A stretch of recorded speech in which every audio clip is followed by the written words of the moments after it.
very proud of what we're here today to talk about, and a lot of information will be presented to you in just a few moments.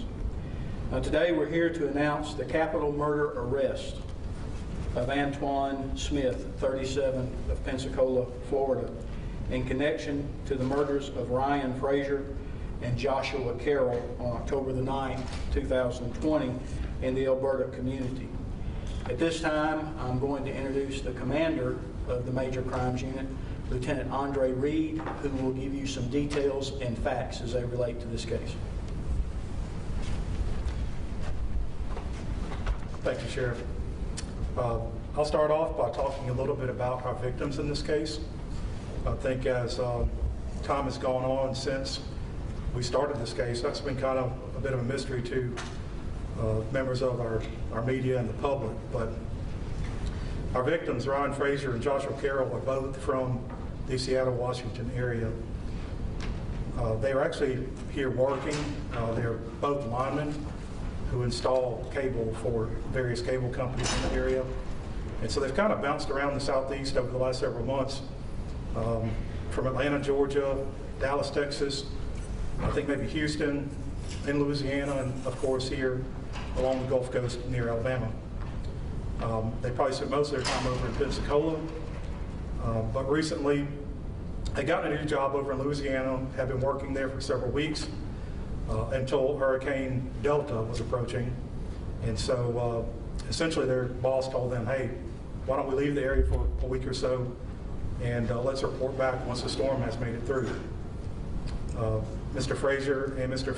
Carroll decided to come back over to Pensacola, a place where they had worked before, and actually decided they would work for just a week or two with a prior boss, and were seeking employment with them.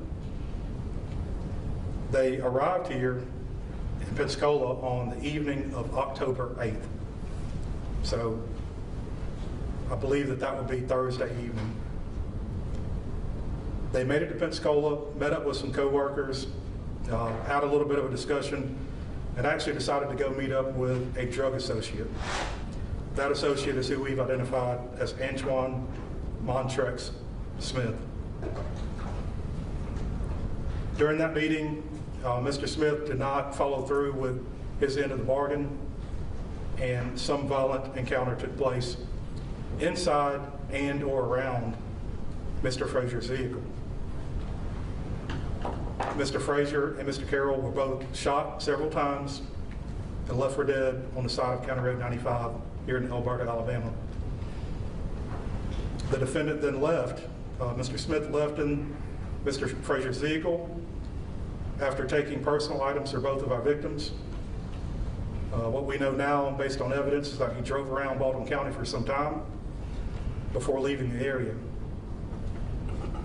It wasn't until October 10th, sometime on Saturday, that patrolmen with the Mobile Police Department spotted our stolen vehicle, initiated a traffic stop that ultimately led to a pursuit, and Mr. Smith was taken into custody.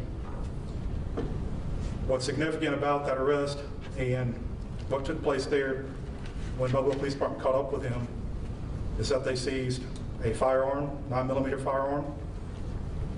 They seized drugs, they seized cash, and of course recovered our stolen vehicle. Inside that vehicle was a significant amount of blood stains, ammunition, and other items of evidence that support this violent encounter that took place in the vehicle. Mr. Smith was charged with several charges over there, several crimes, to include the possession of heroin, marijuana, firearms charges. And one thing I want to note is that we actually also recovered Mr. Frazier's wallet from Mr. Smith that he'd stolen during their encounter.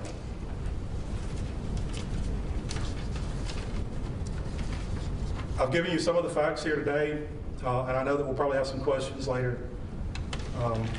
But just know that there's plenty of other evidence and information that I'm just simply not prepared to share with you today. I'd like to save some things for the courtroom and let our prosecutors handle that. But what we do want to, I guess, push out is that Number one, our community is safe. As I reported the first day this happened, we thought this was isolated, and it was. Mr. Smith is now in custody, so that person is off the street. Our work is not done. In fact, I would say it's probably just beginning. We have plenty of leads, and in fact, we have investigators out right now following up on leads, and this won't stop.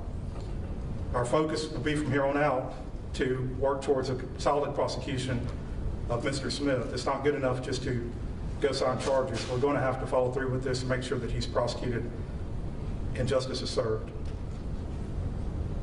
I do want to take a minute before I close and personally thank a few agencies. I'm going to have to read those off because they are plenty of them.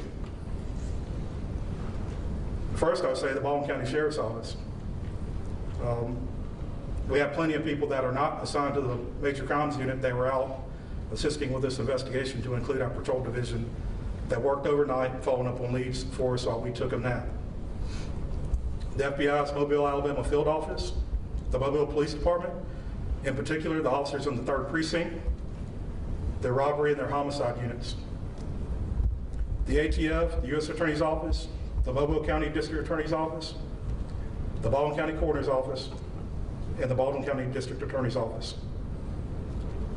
Last, but certainly not least, I want to take a minute and thank all of the members of the Major Crimes Unit for their dedication and the time that they put towards this case. Your service is worthy of commendation. However, at this moment, I can only offer you my sincerest appreciation for your time and efforts. With that, I'll close.